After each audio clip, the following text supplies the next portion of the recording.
Donald Trump and his political movement have spent the last 10 years stripping away every bit of humanity and decency from our politics. MAGA views empathy as something to chastise rather than a sign of character and leadership. They excuse, enable, and justify violence with their rhetoric, and it is the reason why these politically motivated attacks have become so commonplace in America, and why, unfortunately, no one was surprised by the disgusting attacks Donald Trump was levying against Tim Walz, not only after his state lost a leader, but he lost a dear friend. And it is the reason why we see Tim Walz now hitting back against Trump, calling him out, and we are going to get into that response that Governor Walz gave. But before we do, I want to start with the compassionate response he gave on the day of that shooting, then hear Trump with his vile bile before we check out Tim Walz's response. But like I said, let's start with what he had to say on that day. This cannot be the norm. It cannot be the way that we deal with our political differences. Now's the time for us to recommit to the core values of this country. And each and every one of us can do it. Talk to a neighbor rather than arguing. Debate an issue. Shake hands. Find common ground. This is who Melissa Hortman was. In the first negotiating session that I had a chance to work with her, she got all the partners in the room, and she provided each and every one of us a copy of a book called Getting to Yes. And the whole premise was debating with a sense of goodwill, a sense of trying to come to compromises that serve everyone. And because of her, we did that. Because of her, we did that year after year after year. That's the embodiment of how things are supposed to work. It's not about hatred. It's not about mean tweets. It's not about demeaning someone. It's leading with grace and compassion and vision and compromise and decency. That was taken from us in Minnesota with the murder of Speaker Hortman. So for each and every one of us to truly honor, and we will continue to honor that spirit, but we will need to do it in just more than actions in a memorial. Conducting ourselves in the spirit that Melissa Hortman did her work is what the country needs to heal. That right there is what a leader sounds like. Someone in a moment of tragedy trying to unite his state in the face of fear. That is the response we should expect from our elected leaders. That type of response should not be a surprise. But if Donald Trump said anything along those lines, we would all be stunned because, again, his movement undermines the humanity in our politics because they view their opposition as less than human no matter the circumstances. That is how they operate. And it's the reason why Donald Trump has still refused to call Tim Walz, saying gross things about him as he is in mourning. We can see this here and it in a gross statement that he made before we get into what Governor Walz responded. Have you called the governor yet or been able to speak to any of them? I don't know. I called him. He appointed this guy to a position. I think the governor of Minnesota is so whacked out. I'm not calling him. Why would I call him? I could call him and say, hi, how you doing? The guy doesn't have a clue. He's a mess. So, I could be nice and call him, but why waste time? When Trump was first asked whether he would call Governor Walz after the tragic shooting, he said, well, it's a terrible thing. I think he's a terrible governor. I think he's a grossly incompetent person, but I may call him. I may call other people too. How is it that in a moment like this, all Donald Trump can think about is himself? The only thing he cares about is what makes him feel good. And of course, what makes Donald Trump feel good is attacking other people. But this is what his movement is about. All the time, you must be committed to viewing the opposition as the enemy, as less than human, as undeserving of respect and dignity. It is why Donald Trump and his Republicans are so comfortable stealing healthcare away from tens of millions of Americans because they don't even consider them. They will only consider you if you are a wealthy billionaire who is willing to shell out millions of dollars for their campaigns. They do not care about their constituents. They don't care about anyone. But Governor Walz does. And that is why he hit back against Donald Trump. And I want to take a look right here. Walz rips Trump for politicizing shooting of Dem lawmakers. Be a president for all Americans. Minnesota Governor Tim Walz had some choice words for Donald Trump after the commander-in-chief rejected the notion of calling the governor in the wake of a shooting of Democratic figures that rocked the state. Governor Walz wishes that President Trump would be a president for all Americans, but this tragedy isn't about Trump or Walz, the spokesperson for the governor said in a statement to CNN's Caitlin Collins. It's about the Hortman family, the Hoffman family, and the state of Minnesota, and the governor remains focused on helping all three heal. Walz's statement came hours after Trump told Caitlin Collins aboard Air Force One that he refused to call Walz in the wake of the shooting, going so far as to imply it was a waste of time. Trump saying, "I'm not calling him." Trump said, "Why would I call him? I could call him and say, 'Hi, how are you doing?' The guy doesn't have a clue. He's a mess. So, I could call him to be nice, but what a waste of time." Now, on the day of this shooting and the days following, I was pretty emotional in my response to what had happened. And how could you not be? But one thing that I continue to reiterate is that I didn't want to feel as if I was politicizing this moment by talking about the ways that Donald Trump's movement has fundamentally shifted how our country views political opposition to the point of stripping away the basic humanity and dignity of other people. But it is not inherently political to say that when people's lives are on the line.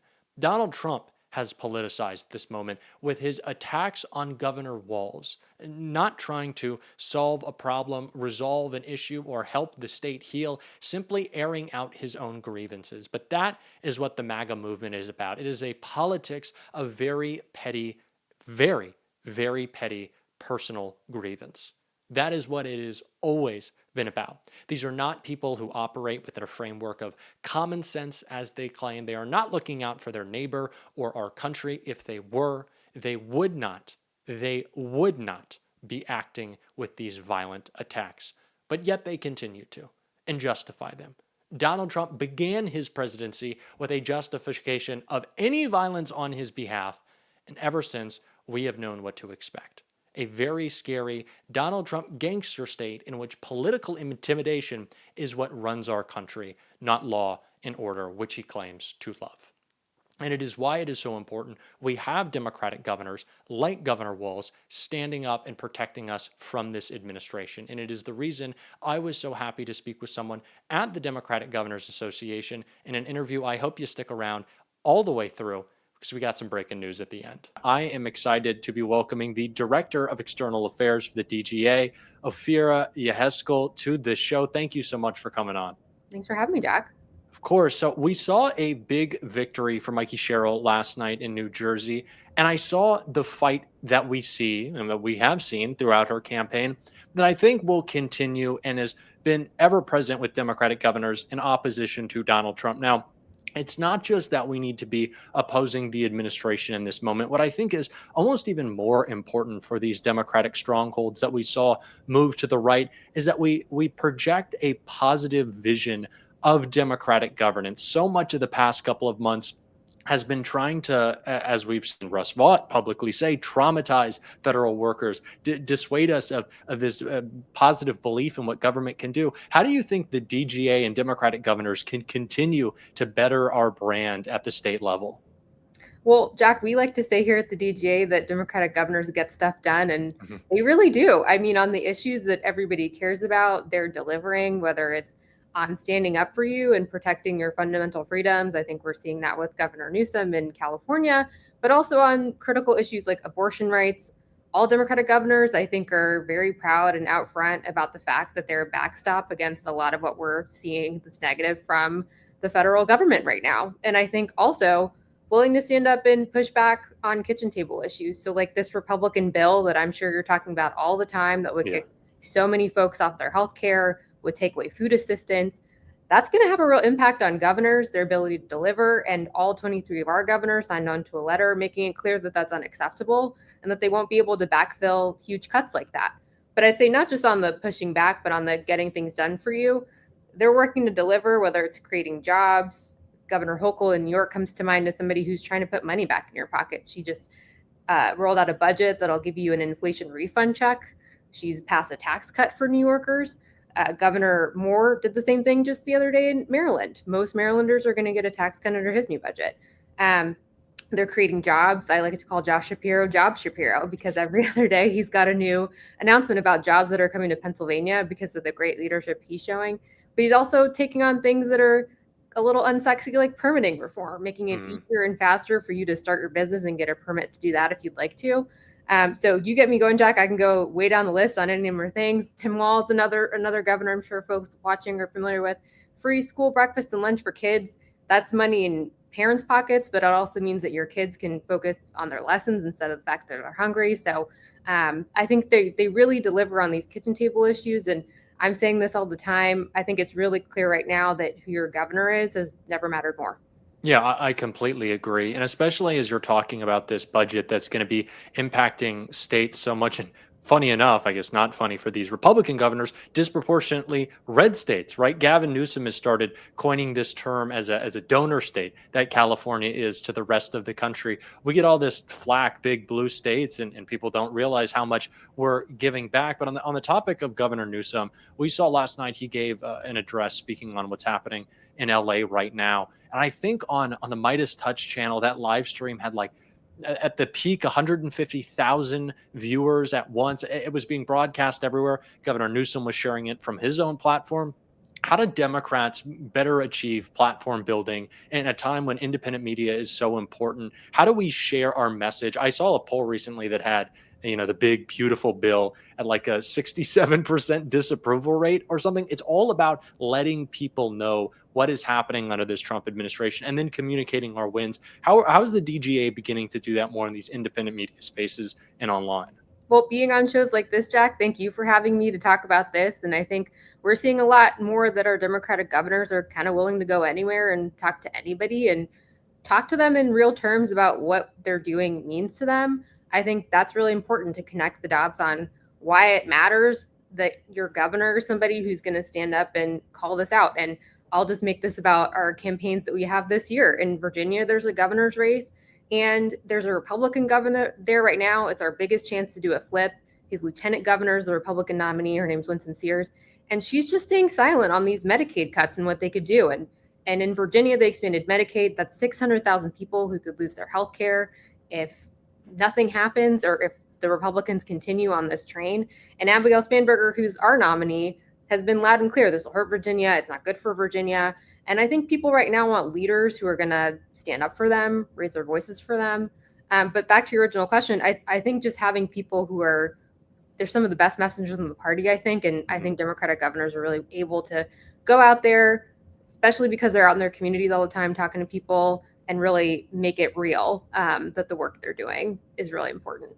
No, absolutely. The messaging of it is so important as we talk about our brand right now. And I think, just as important as reshaping how people view the Democratic Party is kind of creating these archetypes for what Republicans actually are. They want to frame themselves somehow as the party of the working class. Well, Donald Trump takes, $500 million jets and covers the Oval Office in gold. But we have candidates who are actually fighting for working people. And we need to make sure that that is how we're defining ourselves. On that topic of how we're branding ourselves, still we hear these conversations, even as Democrats win special election after special election, that the party is in disarray. And sure, we're figuring things out right now, and that's important. But what do you think decisive victories in these gubernatorial races would mean? Not like, oh, we won, good, this is important, but like decisive victories. What would that mean for us? I think it would mean a lot. And I mean, last year, for example, I know obviously it wasn't a great year for us, but at the DGA, we were able to hold on to 3 Democratic seats, including in North Carolina, which I think was a really competitive state. And the difference between a Governor Josh Stein and a Governor Mark Robinson, I think is really critical. It would mean a lot. It means a lot. And I think you see him now fighting for his state, making it very clear that, hurricane recovery needs to keep happening for people in North Carolina. He's also dead focused on kitchen table issues and keeping people safe. And I think that really is what the stakes are. And we've got these 2 governor's races this year, but then we have 36 next year. That's a really big map. And I think an opportunity for us as a party to send a message about how powerful we are, how we can be on offense, and how we can elect really critical, good leaders. And we've got actually Democratic governors in 5 of the 7 presidential battleground states. We're really good at incumbent protection. We protected 26 of 27 incumbents since 2016. So we're looking to just continue that momentum and that record and make sure we hold on to the governors that we've got up for election. Some folks that you guys might be familiar with, like Josh Shapiro and Wes Moore and Maura Healey, will be up. But then we'll have some open seats in Michigan. Governor Whitmer is going to be term limited. That'll be an opportunity for us to make sure that a Democrat holds on to that seat. And then we've really got an opportunity to go on offense in places like Georgia, and to maybe take back Nevada. So I think we're feeling like there's a big opportunity for us next year. And if folks are looking for a place to channel the energy, welcome them to jump in and chime in on gov races, because I think it's really becoming clear every day that governors deliver, they really care about you, and on the state level, these issues really do have an impact that touch you in your day-to-day lives. And they're really more outspoken than any other elected Democrats across the country. I think a lot of people have been a little bit disappointed in some of the response we've seen from electeds in Congress, but Democratic governors have been standing up, but they might not see exactly all the behind the scenes of what the DGA is doing. Can you speak a little bit more on y'all's work and what people can get excited about with what the DGA is doing? We're the only committee that's focused on these governor's races. So that's our bread and butter. And we've gotten pretty good at it. And I think, as people kind of look for what the future of the party is, I think Democratic governors are showing every day that they're really the place that we should be looking. Any number of folks that I can mention, I think, are showing what leadership looks like. Governor Newsom, that we talked about right now, showing what it means to have a governor who'll stand up for you and make it clear when the federal government's doing some overreach. And I think that's across the board and expanded out. Governor Andy Beshear, who is our vice chair, a Democratic governor, and what people would think of a typically red state of Kentucky, and our DGA chair, Laura Kelly, is the same thing. Governor of Kansas, typically red state. So I think we really are able to win in some of these places that people might not expect, because we have candidates who are really good at connecting with people and making it clear that they're going to deliver for them on these kitchen table issues. And I think it's as simple as, Governor Whitmer, she's going to fix the roads. I think she's fixed something like 23,000 miles of roads in Michigan. You're just trying to get around. That makes a real difference in Michigan. But we're the only committee that's focused on governor's races, and it takes a lot of time and investment and energy for us to make sure we've got the resources to do that. So if anybody watching is interested, I think it's a great way to spend your time. And like we're seeing right now, who your governor is really does matter. Yeah. And if there's anything that we can just do to support the DGA, what would that be? You can text DemGovs to 30201. It's a good way to get involved with everything we're doing, and get updates from us on all the work. And again, you would have gotten a text message from us either this morning or yesterday about Mikey Sherrill in New Jersey. Good reason to stay up to date with us. A lot of people don't actually know we have 2 big governor's races this year, and it's a real good chance for us to show some momentum and get some wins on the board. That is the positive news we need right now. Thank you so much for bringing it, and thank you so much for coming on the show. I really do appreciate it.